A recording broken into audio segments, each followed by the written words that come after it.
I'm VJ Hamilton and welcome to the Autoimmune Reset, the place for you to learn how to thrive with autoimmune disease and feel empowered to take steps to transform your health to feel better than ever. You can start making changes today to improve your health. So with every episode, my mission is to share with you simple ways to up-level your diet and lifestyle with key learnings from my own journey reversing autoimmune disease and inspirational stories from those who have reset their autoimmune symptoms and are now thriving in life. I suffered from autoimmune disease for over 25 years and now I live symptom-free, and I wish the same for you as well. So thank you for being here and sharing this time with me. Now let's get started.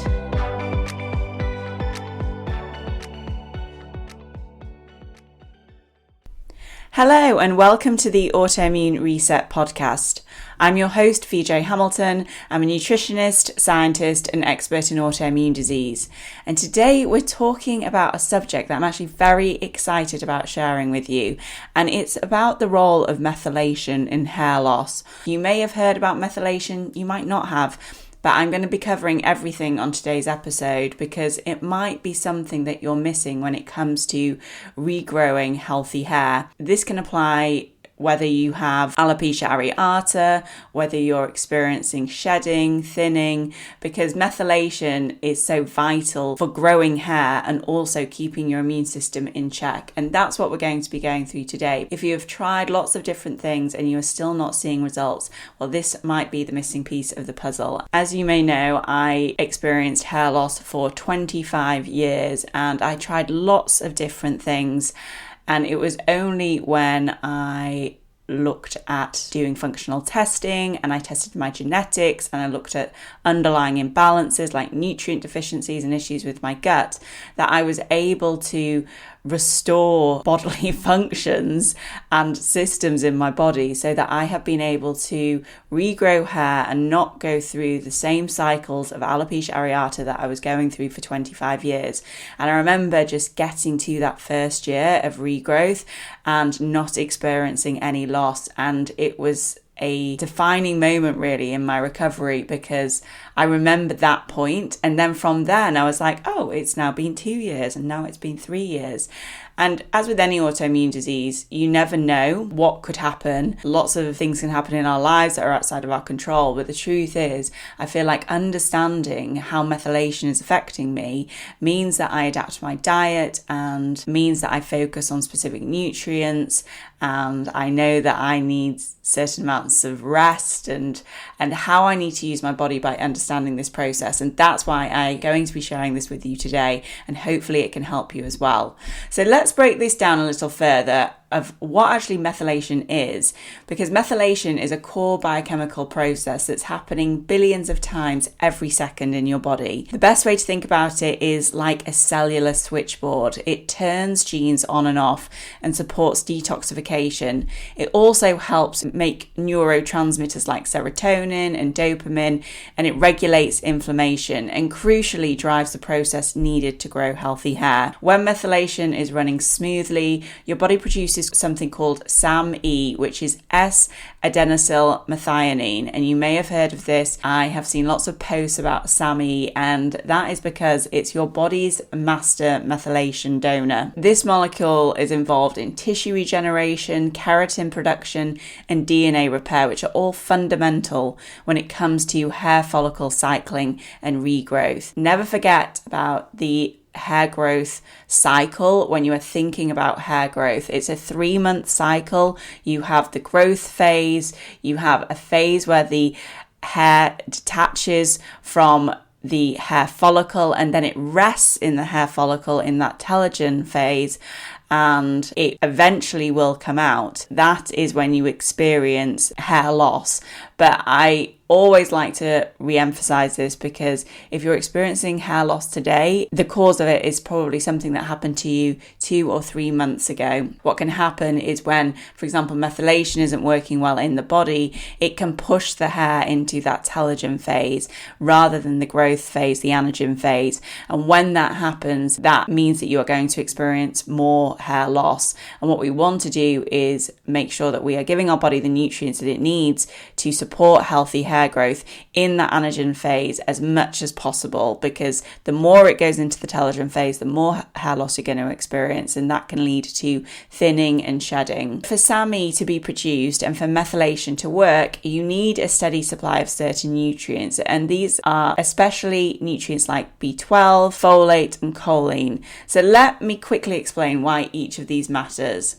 Well, vitamin B12 helps convert homocysteine back into methionine, which is a precursor for SAMe, and low B12 can lead to high homocysteine, low SAMe and poor cellular repair, which can show up as fatigue, mood issues and hair loss. When I'm working with clients with hair loss, I'm going to be asking them about these other symptoms so I can understand the full picture and understand whether this might be an issue for them. I also will test for B12 if my client wants to do any form of functional testing, so we can get a better insight into that as well. Then there is folate, which is essential for building healthy DNA and new cells, including those that make up your skin and hair. But if you're taking, say, the synthetic form of folate, which is folic acid, and you have a variant in a gene called the MTHFR gene, you may not be converting it into its active form, which is the 5-MTHF, which is how your body uses folate. And this is a huge missing piece that I'm seeing clients all the time. Then you have choline, which supports the cell membrane integrity and aids liver detoxification, but it's also crucial for recycling homocysteine through what they call the betaine pathway. And without enough choline, your body struggles to detox hormones and supports the hair growth cycle. And you may see that I have mentioned homocysteine on numerous occasions, and you can test your homocysteine levels. I had mine tested years ago. I probably need to retest it again now, but that can give you an indication of whether your methylation cycle is off. There is a test that I offer in my clinic, which I'll put in the show notes, which is a methylation panel, and it will test for homocysteine, because your homocysteine levels matter not just for hair growth, but also your cardiovascular function.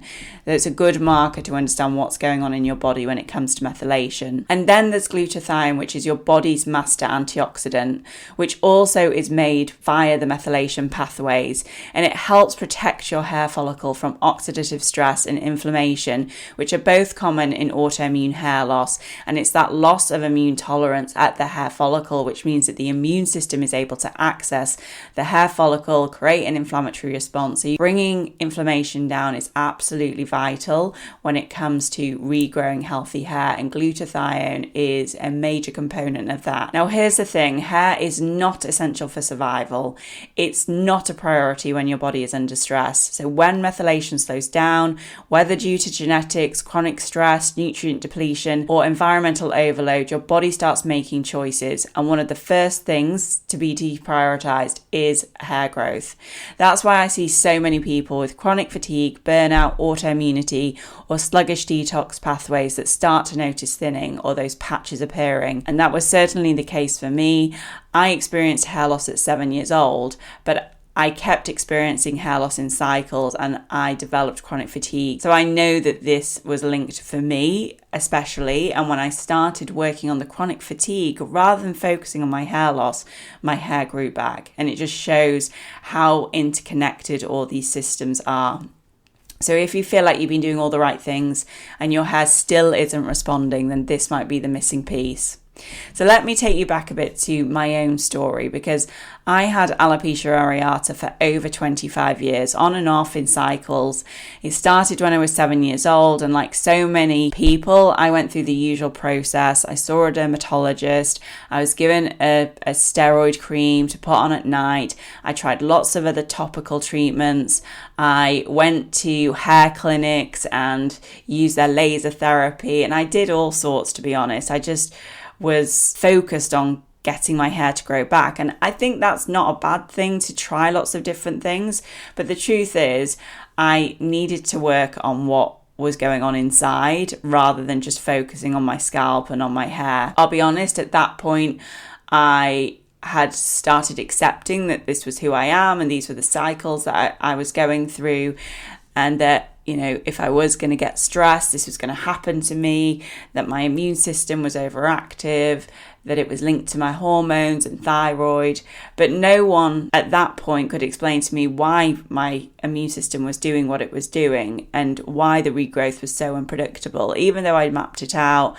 And I did notice that my hair would come out after a stressful event. That was certainly a trigger that I would see time and time again. And it was almost like I could feel the type of stress that was more likely to trigger hair loss. I felt it in my head. It was normally the type of chronic stress that chips away at you. Now I find techniques to help manage stress, but I think because I'm taking the right nutrients to support my stress response, that is helping as well.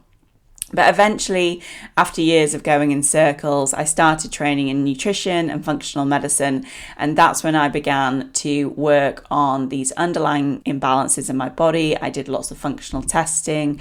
I started off working with a nutritionist and then learned a lot myself and started working on the issues myself as well. But the first thing that I did was run a genetic panel. This is when everything clicked into place, because I found that I had multiple SNPs, which are single nucleotide polymorphisms, and they can directly affect the methylation pathways. So a lot of things came up around detoxification and cellular health, but the methylation results that I got really brought the picture together. And when I did other testing, like doing the homocysteine test and looking at my organic acids, which I tested through the oat test, but I now offer the Metabolomix, which I prefer, which is looking at nutrient need and your cellular health. It brought everything together, and I understood that I have some underlying weaknesses that I need to focus on. And here's what came up for me. I had the heterozygous MTHFR, which means my ability to convert folic acid into folate was reduced. I also had a slow COMT gene, which impacts how I break down stress hormones and catecholamines like dopamine and adrenaline. And that means that every time I get a hit of stress, I release adrenaline, but my body doesn't clear it quickly. So I'm actually feeling that adrenaline a lot longer than the next person. And just having that information was so insightful. And I knew if I feel stressed, or if I jump at something, or my nervous system is suddenly heightened, I need to breathe. I need to take some time out because my body doesn't clear the adrenaline as quickly. I also found that my CBS pathway was upregulated, which is how you funnel homocysteine down a path, and it can increase sulfur load, which in excess can contribute to inflammation. And I will say I see this a lot in my clients with alopecia areata, and probably warrants a separate conversation. So I will share that in a podcast at a later date. And then both my BHMT and MTHFR were a little bit weaker, and that supports choline recycling and B12 function. And that means that if those genes are under functioning, I am more likely to become deficient in those nutrients, which again, I was vegetarian at the time when I started working on my health, and choline and vitamin B12 are quite hard to get from a vegetarian diet. You really do need to be thinking about supplementing them if you are eating a vegetarian diet. So what does this all mean in real terms? It meant that I wasn't clearing homocysteine efficiently, I wasn't recycling B12 properly, and my detox pathways, especially around estrogen and environmental toxins, were likely congested. I also wasn't making neurotransmitters efficiently, which explained the underlying anxiety and low resilience to stress that I'd experienced for years. And my anxiety was so high at this point in my life. I was taking magnesium to regulate it, and that helped a little bit, but I needed to do more. And I haven't had anxiety for years now. I mean, sometimes I feel anxious, but it's just not the same as living with anxiety. I know what that feels like. Everything you do in life can be worrying and concerning, and you just don't feel right in your own skin. And all of these invisible imbalances really were putting pressure on my immune system, my nutrient reserve, and my cellular repair capacity, which meant that my body just wasn't in the right position to regrow hair for the long term. And this didn't show up on a standard blood test, as you can imagine. No one had ever even mentioned methylation to me before, but once I started supporting these pathways gently, I removed folic acid, I switched to the methylated nutrients that I needed, I started working on increasing choline in my diet and easing the load on my detox system by switching up my pans and my food packaging, and also looking at my self-care products and making sure there wasn't anything with fragrance in, not using certain cleaning products or washing liquid. But there was lots of things that I considered around that. And then I started working on those underlying imbalances. My hair loss slowed, the regrowth stabilized, and that just continued until now. And I'm hoping it will stay that way for the foreseeable future. So let's talk about the signs, because you don't need to run genetic testing to suspect that your methylation pathways might be under strain. In fact, most of the time in clinic, I can spot the pattern even before we go into testing, but sometimes clients want to test to see it for themselves. So here are some of the red flags I see most often, especially in clients who come to me with alopecia areata or ongoing hair thinning. You might feel tired even after a full night's sleep. You might feel foggy or experience more anxiety than you used to. You might struggle with hormonal symptoms like PMS, irregular or long cycles, or PCOS. You might notice histamine issues like hives, rashes, itching after food, or sensitivities to wine or leftovers. You might feel bloated or sluggish even if your diet is really clean. Your mood swings more than it used to, or you feel that you can't bounce back from stress as easily. You might be sensitive to smells, alcohol, or even certain supplements. And this is a big one. You may have dry skin, brittle nails, or your hair just won't grow back consistently no matter what you try. If this sounds familiar, these symptoms are all linked to sluggish or imbalanced methylation.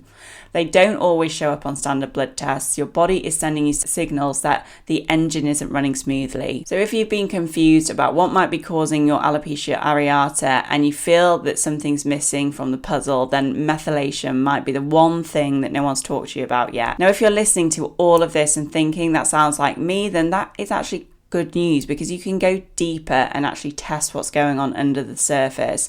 There are a few different ways that I assess methylation in my clinic, depending on someone's symptoms, history, and goals. First up is the genetic testing, and this can be a real game changer. As I said, it was one of the first tests that I did, and it brought such great insight into what was going on in my body. I still look back at these test results now because they don't change.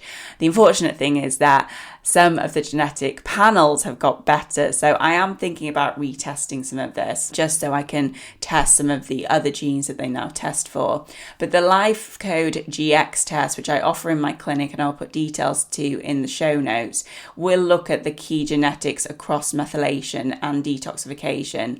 So those things like MTHFR, MTHFR, COMT, CBS, BHMT, and PEMT.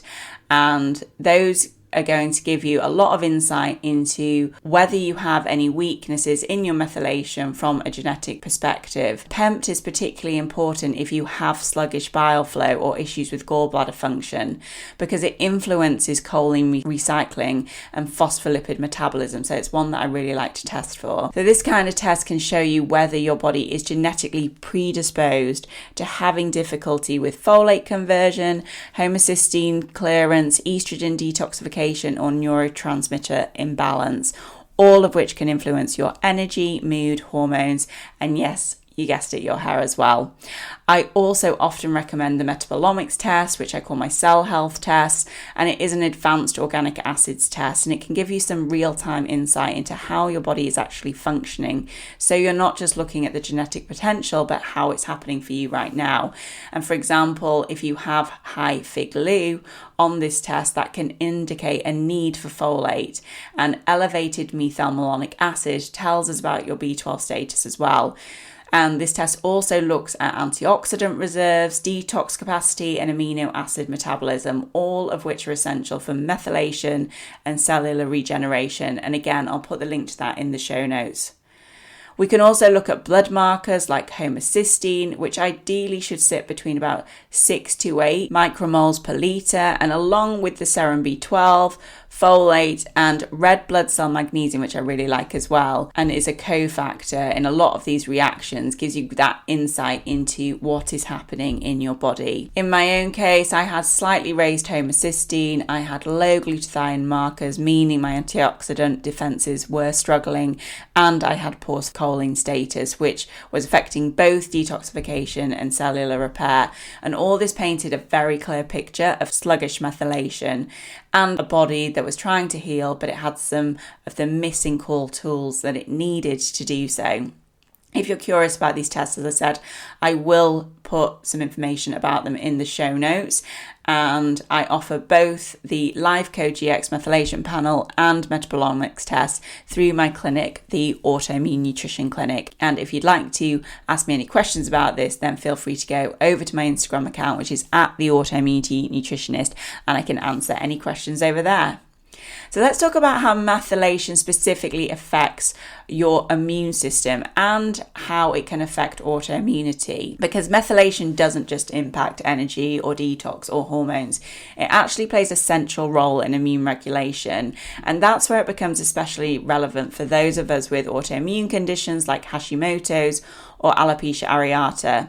Because when your immune system is on high alert, it constantly scans for threats, even when there aren't any, and it can start misfiring.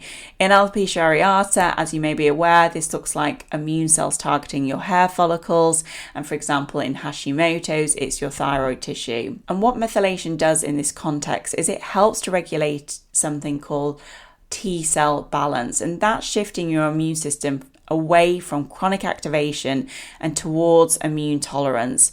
In other words, it helps teach the immune system what's self and what's not, what to attack and what to leave alone.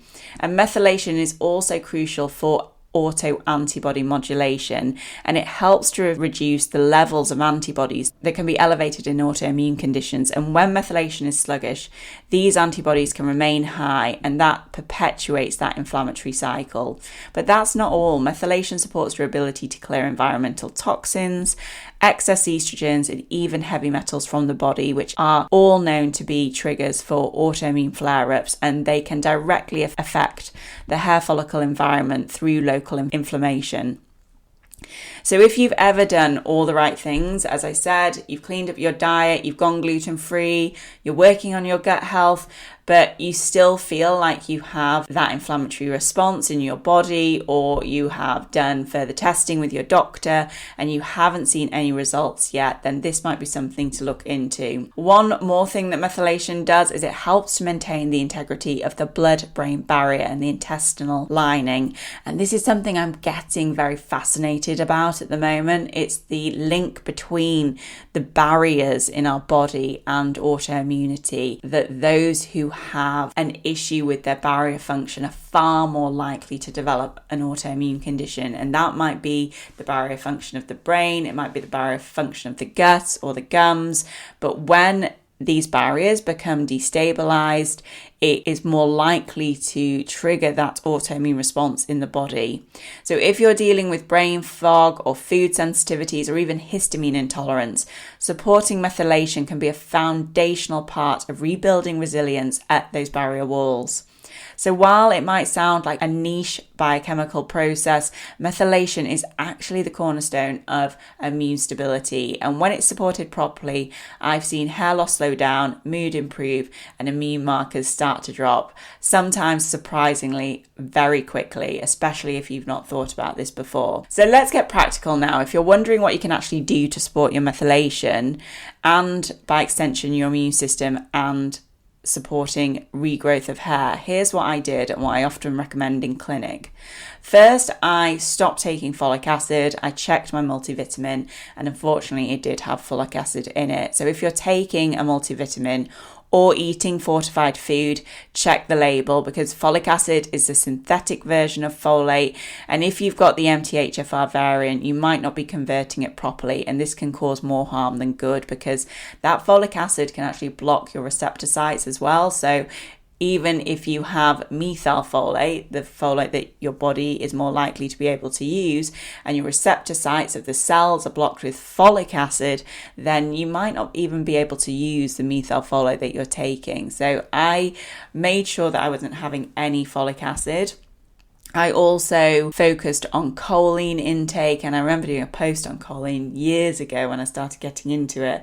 And this is an often overlooked nutrient, but it's vital for methylation, detoxification, and cellular repair. And if you tolerate eggs, then that's great, because that's a really good source of it. You can also take phosphatidylcholine, and I know Body Bio do a really great product for that. I will put the link in the show notes if you want to look into that. But you can also get choline from lecithin, sunflower seeds, and beef liver, which I ate a lot of when I was rebuilding my immune system and focusing on hair growth. At one point, I was eating liver at least 4 times a week. I just wanted to get the nutrients in the most natural way that I could. I didn't want to be as reliant on supplements. And I'll be honest, I went from being vegetarian to eating liver. And for me, that made sense, because to me, eating the organs of an animal is much more sustainable, because a lot of people don't want to eat it. Then we have B12, and this one's a little more nuanced. Everyone loves methylcobalamin, but if you're someone who feels jittery or overstimulated on methylated supplements, then it might not be right for you. And in my case, I actually felt better on adenosylcobalamin or hydroxycobalamin, which support energy and detox pathways without pushing the nervous system too hard. And you could never get adenosylcobalamin when I first started out. There was like one product that did adenosyl, but luckily now there are lots of products that have adenosylcobalamin in, so have a look for that. And you can test your methylmalonic acid to see whether this is a factor for you and whether supplementing with vitamin B12 is a good idea for you as well. But a word of caution, don't overdo it. It's tempting to throw a stack of methylation supplements at the problem, but more isn't always better. And I've seen people crash from over-methylation, so feeling wired, anxious, or even more fatigued. So go gently, work with a practitioner when it comes to any supplements, and build the foundations first. And that brings me to food. One of the recommendations that I make quite often to my clients who have hair loss and alopecia areata is to add in liver-loving foods. And in particular, think beetroot, dandelion greens, broccoli sprouts, artichokes. All of these support your phase 2 liver pathways and keep your detox system moving, which is essential for healthy methylation. And while we're talking about foundations, let's not forget sleep and stress management. These modulate methylation capacity more than any supplement ever could. If you're not sleeping or you're living in a constant state of fight or flight, the system just won't function properly. And that's where I would also encourage gentle, consistent movement, not hardcore workouts that deplete you, but walking. Pilates, light resistant work are great to add in, and blood flow matters not just to your brain and your energy, but also your hair follicles too. You need to get that blood flow up. And if you are feeling very depleted, then just a short burst of exercise can help with that. I've got to the point now where I am doing strength training. I am going for longer runs. I am exercising as much as I can, ideally 5 to 6 times a week if I can. But when you are recovering, that is way too much, and you just need to work within your own limits, but movement is still important. One of my personal favorites when it comes to nutrition is adding in bone broth and glycine-rich foods. Glycine supports glutathione production, which, as I said, is your body's master antioxidant. And when I started regularly adding bone broth before a meal, I noticed that my scalp health massively improved. It was less dry, less flaky, and it just felt better. I just didn't feel the pain on my scalp anymore. I would would just have a bone broth before I made a meal. I don't eat it as much anymore. I do use it a lot for cooking, but I found these amazing bone broths. I don't actually do them anymore, but somebody did mention the Marks and Spencer's have something similar now, but they were frozen bone broths. You just kept them in the freezer. I just put some hot water with it. I actually would take them to my dad when he had his heart operation 5 years ago. I would take him these bone broths in to help him with healing. I saw such great results from that. I grated in some ginger. That's how I would have it. The only thing to be mindful of with bone broth is that it can cause a histamine reaction. So if you are dealing with histamine issues, then it might not be the right thing for you. But there is also glycine powder that you can buy. So there's no magic bullets. It's a series of small targeted shifts that can unlock big changes, as I always say. And in my case, supporting methylation was one that really helped me move the needle when it came to my health, and is something that I still focus on today. So as I said, methylation is one of those quiet mechanisms that rarely gets the spotlight. Luckily, it is being mentioned more, especially by some well-known health influencers like Gary Brecker. He did a great podcast on it as well, if you want to check that out. We need to kind of learn more about this system in the body. It is complicated, and when I run methylation panels, it's not easy for my clients to interpret, and that's how I can help. And I can see patterns straight away when I'm working with clients and they run a methylation panel. If you are struggling with hair loss, fatigue, or any form of autoimmunity, then it might be the hidden key. I'm not saying it's everything, but for me and many of my clients, it's unlocked the next level of healing. So if you want to explore your own methylation picture, feel free to reach out. And if you enjoyed this episode and you think it could be valuable to somebody, then please share it with somebody that needs to hear it. So thanks so much for listening. If you have any questions about this, then feel free to go to my Instagram account, which is at the Autoimmunity Nutritionist, and you can message me over there. You can also join my free group, the Autoimmune Forum, which is a group that I've set up. It's a community of people who are living with autoimmune disease, and I am sharing lots of advice on there. I do a monthly live where I'm answering all your questions, and we currently have a spring renewal where I am sharing daily posts on ways to up-level your life and feel better for the spring summer months. You can also download my free guide, which is called the Autoimmunity Recovery Plan. If you are ready to take steps and you are wanting to make changes for your health, but you're not sure where to start, then this guide is for you, and you will find the link to download that in the show notes. If not, have a fantastic rest of your weekend, and I'll look forward to speaking to you soon. Take care. Thank you very much for joining me today on the Autoimmune Reset. I really hope you enjoyed the discussion, and be sure to subscribe to the podcast so that you never miss an episode. And if you liked it, I would hugely appreciate a review on iTunes, as it helps me understand what you like about the podcast and to help share the information with more people. I'm excited to speak to you next time, and remember, you have the power to take the reins on your health. So keep the faith and celebrate the small wins. Until next time.